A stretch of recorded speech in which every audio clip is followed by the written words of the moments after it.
कृष्णस्वरूपं वै कृष्णं राधास्वरूपिणं कलानं निकुञ्जस्थं गुरुरूपं सदा भजे प्रपन्नपारिजाताय तोत्रवेत्रैकपाणये ज्ञानमुद्राय कृष्णाय गीतामृतदुहे नमः। वसुदेवसुतं देवं कंसचाणूरमर्दनं देवकी परमानंदम कृष्णं वंदे जगद्गुरुम। हरिशरणम। श्री भगवान की अनुकंपा से, संत महापुरुषों के परमानुग्रह से हम लोग नित्य प्रति प्रातःकाल श्रीमद् भगवद गीता का अध्ययन अध्यापन का सौभाग्य प्राप्त कर रहे हैं। करते हुए कहा कि तद्विद्धि प्रणिपातेन परिप्रश्नेन सेवया उपदेक्षन्ति ते ज्ञानं ज्ञानिनः तत्त्वदर्शिनः। 34वें श्लोक में यह कहा और ज्ञान की बड़ी महिमा कही कि जिसको जानने के बाद फिर मोह नहीं होगा, और तुम अगर बड़े पापी से पापी हो तो सर्वम ज्ञान प्लवेनैव वृजिनम संतरिष्यसि। जैसे सुसमिद्ध अग्नि ईंधन को भस्मसात कर देती है, उसी प्रकार से ज्ञानाग्नि मनुष्य के संपूर्ण कर्मों को भस्मसात कर देती है। ज्ञान के समान पवित्र करने वाला कोई नहीं है, नहीं ज्ञानेन सदृशम पवित्रमिह विद्यते। ये ज्ञान की महिमा कही और तत्स्वयं योग संसिद्धः कालेन आत्मनिविन्दति। ये बात भी कह दी, उस ज्ञान को कर्मयोगी खूब शीघ्र ही अपने में प्राप्त कर लेता है। इसका मतलब कर्मयोग की भी महिमा कही। जो ज्ञान इतना महत्वपूर्ण है, उस ज्ञान को कर्मयोगी अपने आप में प्राप्त कर लेता है, तो ये कर्मयोग की महिमा हुई ना। उस बात को लेकर के अर्जुन ने ये प्रश्न कर दिया 5वें अध्याय। अर्जुन प्रश्न करके कहते हैं, ओम श्री परमात्मने नमः। अथ पंचमोऽध्यायः। अर्जुन उवाच संन्यासं कर्मणां कृष्ण पुनर्योगं च संससि यश्रेय एतयोरेकं तन्मे ब्रूहि सुनिश्चितम्। इस अध्याय का नाम है कर्म संन्यास योग। क्या नाम है? इस अध्याय में कर्मयोग का भी तत्व वर्णन किया है और संन्यास मतलब ज्ञान योग का भी तत्व वर्णन किया है। इसलिए दोनों मिलकर के कर्म संन्यास योग। अर्जुन ने पूछा कि हे कृष्ण, कभी तो आप कर्मणाम संन्यासम, कभी कर्म संन्यास की बात कहते, भाई ज्ञान का आश्रय लो, कर्म संन्यास अर्थ ज्ञान योग, और कभी पुनर्योगम च संससि, फिर कर्मयोग की भी प्रशंसा करते हैं। इसलिए मेरे लिए जो कल्याण कारक हो, अब मैं सब कुछ छोड़ करके, युद्ध छोड़ करके गुरु के आश्रम में जाऊं, उस ज्ञान को गुरु से सीखूं कि तत्स्वयं योग संसिद्ध कालेन आत्मनिविन्दति, अथवा उस कर्म योग के द्वारा सिद्ध होकर के ज्ञान को प्राप्त करूं। दोनों में संदेह है। तो इसीलिए यत् श्रेयः एतयोः एकम, दोनों में से जो परम श्रेय का मार्ग हो, तत्र सुनिश्चितम में ब्रूहि, उसको सुनिश्चित करके आप मुझे बता दीजिए। दोनों बातों में से मुझे समझ में नहीं आता है कि मैं क्या करूं। भगवान उसका उत्तर देते हैं। श्री भगवान उवाच संन्यासः कर्मयोगश्च निःश्रेयसकरावुः तयोस्तु कर्म संन्यासात् कर्मयोगो विशिष्यते। भगवान ने कहा कि संन्यास च कर्मयोग। संन्यास माने ज्ञान योग और कर्मयोग। बोले निःश्रेयस करो उभौ, उभौ निःश्रेयस करो, दोनों जो है परम कल्याणकारक है। ज्ञान योग भी परम कल्याणकारक है और कर्मयोग भी। निःश्रेय, निःश्रेय माने परम कल्याण। लेकिन भगवान के हिसाब से तयोस्तु, उन दोनों में से कर्म संन्यासात कर्म योग विशिष्यते, कर्म संन्यास से कर्म योग श्रेष्ठ है। कर्म संन्यास माने ज्ञान योग, ज्ञान योग से कर्म योग भगवान कहते श्रेष्ठ है ना। अब क्यों श्रेष्ठ है उसका भी भगवान उत्तर देंगे।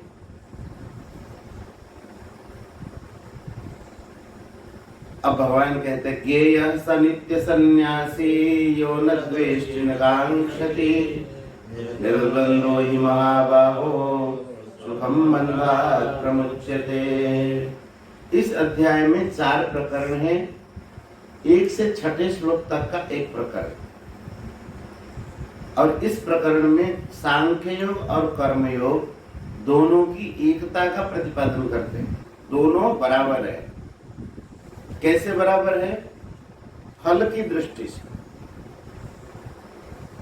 साधन की प्रक्रिया की दृष्टि से नहीं।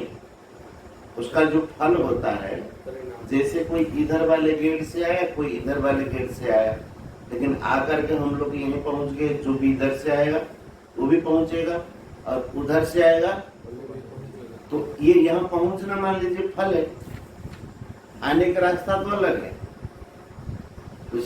मान लीजिए सांख्य योग से आने की रास्ता है और एक कर्म योग से आने की रास्ता है, दोनों पहुंचे एक जगह, तो ये फल की दृष्टि से बराबर, दोनों पहुंचेंगे एक जगह, रास्ता में तो अलग अलग।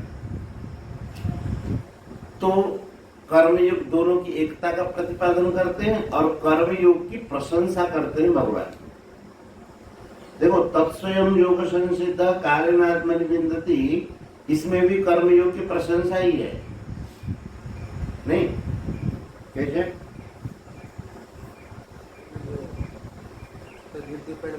के माध्यम से जो प्राप्त होना था वो कर्म करते हुए पहले ज्ञान की महिमा बताए। अब जैसे कोई कहे कि कोई चीज की बड़ी भारी महिमा, ये ऐसा है वैसा है वैसा है, लेकिन तुम घर में रह करके अपने कर्तव्य कर्मों का पालन करो निष्काम भाव से, तो तुमको वो चीज यही मिल जाएगी। अब जैसे मान लीजिए कि भगवान की प्राप्ति बड़ी दुर्लभ है, भगवान प्राप्त हो जाते हैं तो सब काम हो जाता है, बाकी बड़ी भारी महिमा कोई भगवान। लेकिन साथ ही साथ ये कह रहे हैं कि उस भगवत प्राप्ति को तुम घर में रह करके पिता माता की सेवा करते हुए प्राप्त कर लोगे। इसका अर्थ क्या है?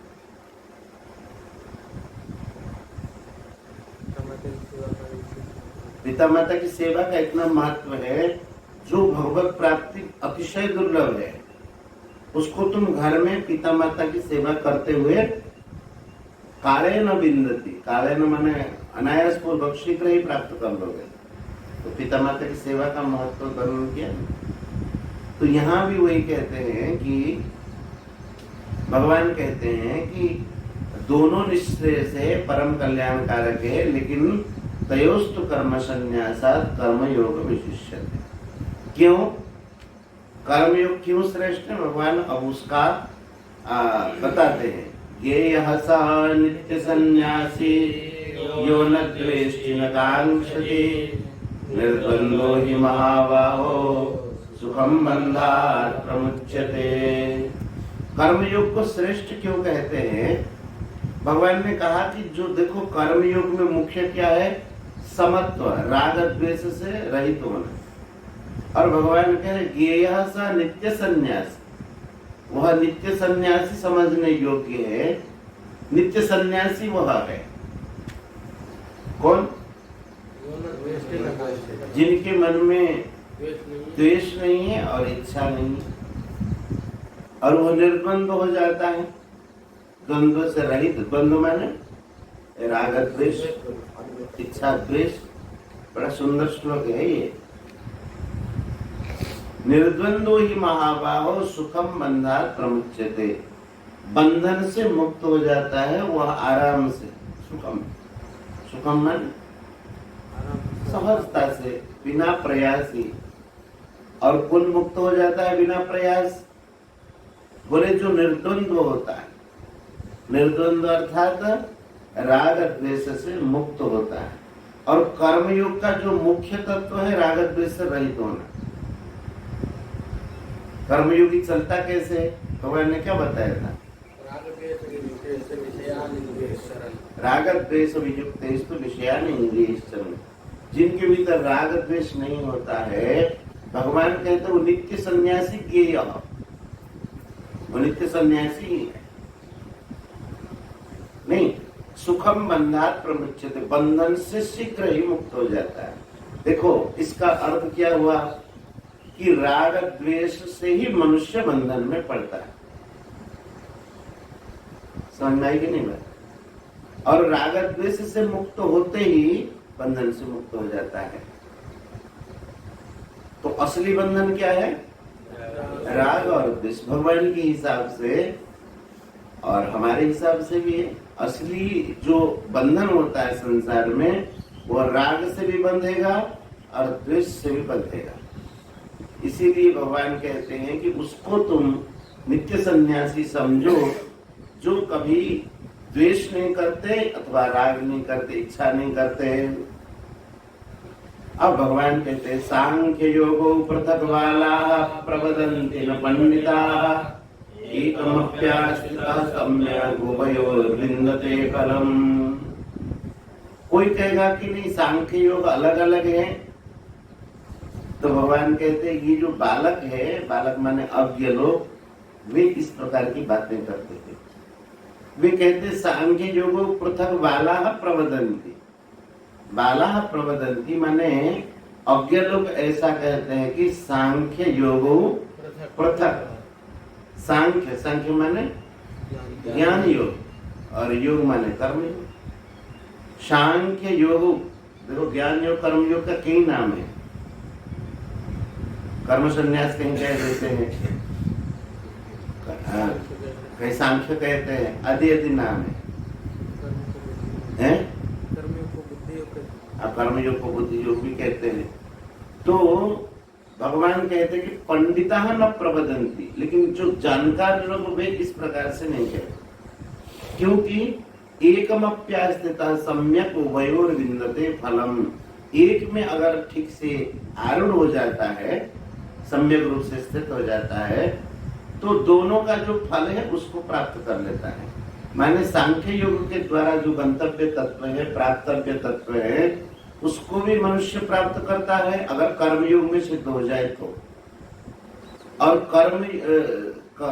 सांख्य योग में अगर सिद्ध हो जाए तो कर्म योग से जो प्राप्तव्य तत्व है उसको भी प्राप्त कर लेता है। दोनों से एक ही तत्व की उपलब्धि होती है। ठीक है। और वही कहते हैं कि यत् सांख्ये प्राप्यते स्थानम तद्योगैरपि गम्यते एकं सांख्यं च योगं च यः पश्यति स पश्यति। यत् सांख्ये प्राप्यते स्थानम तद योगैरपि गम्यते। सांख्य योग से जिस स्थान की प्राप्ति होती है, अर्थात जो तत्व मिलता है, कर्म योग से भी उसी तत्व की प्राप्ति होती है। और सांख्य योग और कर्म योग को जो एक देखता है, एकम सांख्यम च योगम च यह पश्यति स पश्यति। जो सांख्य योग और कर्म योग दोनों को एक देखता है। कैसे देखता है? एक फल की दृष्टि से, साधन मार्ग की दृष्टि से नहीं, फल की दृष्टि से जो सांख्य योग और कर्म योग को एक ही देखता है वह पंडिता है। वह सपश्यति या पश्यति सपश्यति, जो देखता है वह सही देखता है ना। दोनों एक को प्राप्त कराने पर भी भगवान के हिसाब से संन्यासस्तु महाबाहो दुःखमाप्तुम् अयोगतः योगयुक्तो निर्ब्रह्मा न चिरेणाधिगच्छति। कहते हे महाबाहो, जबकि सांख्य योग और कर्म योग माने ज्ञान योग और कर्म योग फल की दृष्टि से बराबर, लेकिन साधना की दृष्टि से ज्ञान योग में थोड़ी सी कठिनता आती है।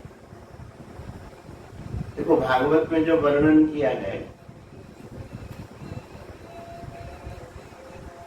निर्विण्णानाम ज्ञान योगा न्यासिनाम इह कर्मसु और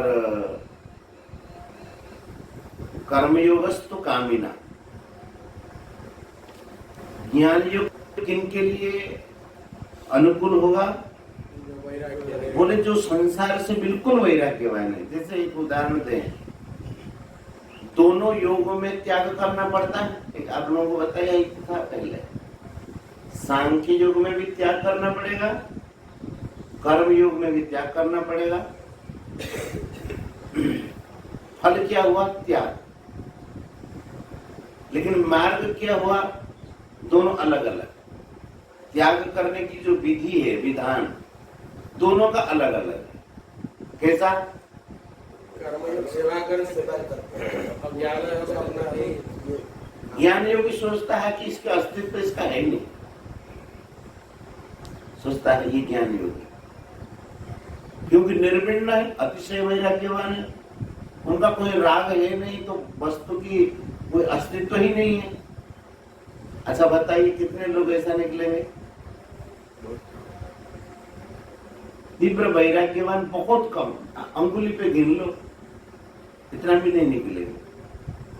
तो भगवान के कहने के हिसाब से ज्ञान योग की केवल बातें करने से कोई ज्ञान योग में सिद्ध नहीं होगा। अब कर्म योग में क्या है कि कामिना कर्मयोगस्तु कामिना, जो संसार में आसक्त हैं उनके लिए कर्म योग है। तो प्राय लोग जो संसार में आसक्त ही रहते हैं, वस्तु व्यक्ति का उनके लिए बड़ा भारी महत्व रहता है, अस्तित्व रहता है। तो उसको क्या कहता है? कहते हैं कि इसको सेवा में लगा। अब जैसे मान लीजिए चश्मा, अब ज्ञान योग के हिसाब से इसका कोई अस्तित्व नहीं है, फेंक दिया कचड़े में। और कर्मयोगी दूसरे की सेवा में लगा। आसान कौन सा होगा? कोई भी कहेगा अरे फेंक क्यों रहे हो, वो कहेगा इसका अस्तित्व ही नहीं है, इसकी सत्ता ही नहीं है, इसका महत्व नहीं है। ऐसे कितने लोग मिलेंगे? कम ही लोग मिलेंगे ना। हमारे जी एक घटना सुनाते थे कि एक सज्जन थे, वो कथा करते थे। तो ठंडी का समय था, किसने बड़ा सुंदर कंबल दिया था, मखमल वाला, 1000-1500 रुपए का, जो बढ़िया। तो कथा करने वाले भाई साहब उस कंबल का प्रयोग करते रहे, उनका मन ललचा गया कंबल में, तो जाते समय बांध करके उसको ले गए। तो जो यजमान कथा करते थे, और कथा करने वाले कहते थे कि भाई संसार का कोई अस्तित्व नहीं है, नाशवान है। तो यजमान कहने लगा कि संसार का तो कोई अस्तित्व नहीं है, लेकिन कंबल का अस्तित्व है। क्यों? अस्तित्व नहीं होता तो क्यों ले लेते? तो हम ऐसा कहेंगे कि इसका अस्तित्व नहीं है। आज भी बहुत दिनों के साधना के बाद भी कोई चीज को यूं फेंक दो तो क्या लगता है कि मूर्ख आदमी क्यों फेंकता है इसको, और किसी की सेवा में दे दो तो आसान काम लगता है कि भाई किसी की सेवा में तो लगे। देखो हमारे भी जैसे रसोई करते हैं, बच जाता है, अन्न बच जाता है, कुछ मन दुखता नहीं अगर फेंको तो उसको? आप लोगों का दुखता है? नहीं, मेरा तो दुखता है। अरे इतना ही बनाओ जो फेंकना न पड़े। अच्छा बच भी गया तो कोई समय से गौ माता को दे दो, कि कोई और भी कहीं सेवा में लग जाए तो लगा दो, बढ़िया चीज बनी हुई है। ये आसान काम की लेकर के ड्रेन में फेंक दो, कौन सा आसान काम है? आपके लिए उपयोगी न होने पर भी, आपका पेट भरने पर भी मन करता है किसी की सेवा में तो लगे। तो सहज कौन सा है? सेवा में लगा। जबकि दोनों त्याग कर देते, ड्रेन में फेंक दिया तभी त्याग कर दिया, आपके हिसाब से तो चला गया ना सामान, और दूसरों की सेवा में लगा दी तो। और देखो कहीं भिक्षा गए, महाराज जी ये उदाहरण देते थे, जैसे आप भिक्षा गए तो भिक्षा में कच्ची पक्की हर प्रकार की रोटी मिलती है, उसको ला करके आपने जैसे 15-20 रोटी आप लाए, आपको अपने को पाना है, तो आप क्या करेंगे कि कच्ची कच्ची जो जली हुई रोटी को अलग कर देंगे, अच्छी अच्छी रोटी 5-10 जो होगा घी लगी हुई उसको पाएंगे। लेकिन और कोई अतिथि आए हैं तो आप अच्छी अच्छी रोटी उनको पका देंगे, जो हृदय वाला होगा, जो नहीं कहेगा वो जली रोटी दे दो, तो वो युग में चल ही नहीं रहा है। तो अच्छी रोटी उनको दे देंगे और जो बचा कुचा आप पा लेंगे, अपने घर की बात है। तो इस प्रकार से सेवा करना आसान रहता है। अच्छा, किसी किसी को सेवा करना बड़ा कठिन। एक सज्जन कहते थे कि उनका एक रसोईया था, वो रोटी बनाता था, भोजन बनाता था बढ़िया, लेकिन वह किसी को परोस नहीं सकता भोजन, परोसते ही उसका हाथ कांपे कैसे। तो जो सज्जन थे उन्होंने परिहास में एक दिन थाली लेकर के बैठे के, मालिक थे, थाली लेकर के बैठे गए, बोले आज तो इस रसोईया के हाथ से हमको भोजन करनी है। अब रसोईया जो रोने लगे, मैं कैसे तू, किसी भी तरह से चम्मच से साग लेकर परोसा और रोटी बनाया, रोटी बना करके जैसे ही वो ले देने के लिए लिया, उसका हाथ ऐसे कांप रहा है। अब कांपते कांपते थाली तक रोटी नहीं पहुंची, बीच में रोटी गिर गई। कोई आदमी दे भी नहीं सकते, अब तो वो योग के क्या अधिकारी होंगे। तो भगवान के हिसाब से संन्यासस्तु महाबाहो, जबकि दोनों कल्याणकारक है, संन्यास और कर्मयोग, मान सांख्य योग और कर्मयोग दोनों कल्याणकारक हैं, लेकिन संन्यासस्तु महाबाहो दुखम आप्तुम अयोगतः। अयोगतः माने कर्म योग के बिना, सेवा के बिना, कहने का अर्थ संन्यास माने ज्ञान योग सिद्ध होना कठिन है। समझ में आएगी कि नहीं? क्या सेवा के बिना ज्ञान योग कठिन, ज्ञान योग सिद्ध होना। संन्यासस्तु महाबाहो दुखम आप्तुम अयोगतः। अयोगतः माने जो योग नहीं किया, सेवा नहीं की। इसलिए आप लोग देखेंगे कहते सेवा, त्याग, प्रेम, कहीं लिखा होगा, आप लोगों ने देखा होगा, सेवा, त्याग, प्रेम। और सब संत इस बात को मानते हैं, सेवा से त्याग होगा और त्याग से प्रेम होगा।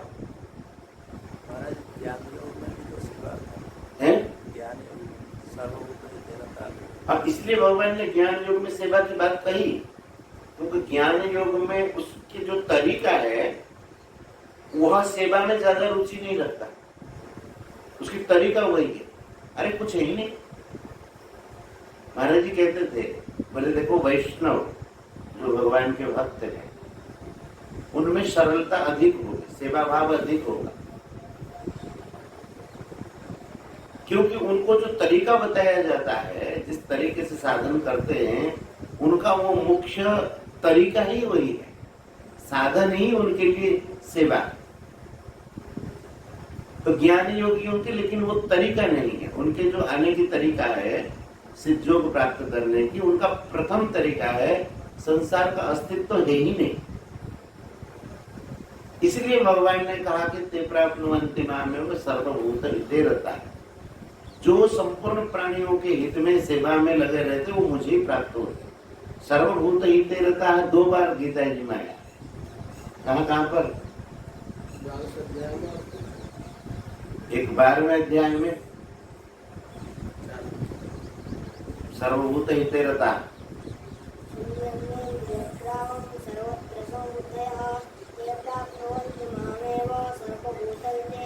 ये भी ज्ञान योगियों के लिए है। और 5वें अध्याय में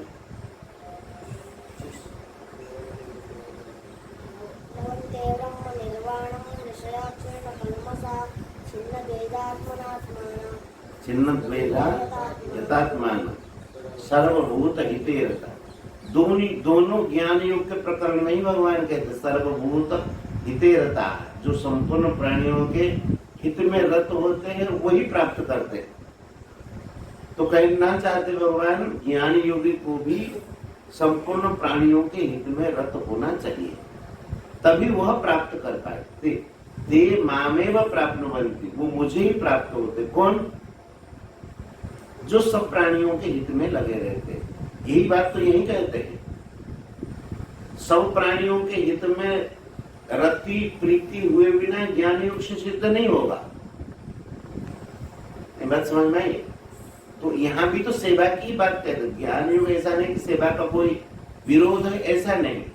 भगवान कहते हैं ज्ञान योग में सिद्धि उसको अच्छी होती है, वही सफलता पूर्वक कर लेता है जो सब प्राणियों के हित में लगा रहता है। समझ में आई? और जो सब प्राणियों के हित में लगा नहीं रहता है उनके लिए ज्ञान योग प्राप्त करना कठिन है। समझ में आई कि नहीं? वही बात कहते संन्यासस्तु महाबाहो दुखम आप्तुम अयोगतः। जो सेवा के भाव से, कर्मयोग का पहला काम है सेवा। जिस विषय में, जिस वस्तु में आपकी आसक्ति हो, कामना हो, वह दूसरों के लिए उपयोग कर दो। बढ़िया खाने की इच्छा हो तो दूसरों को खिलाओ, आपके भीतर से खाने की इच्छा दूर हो जाएगी।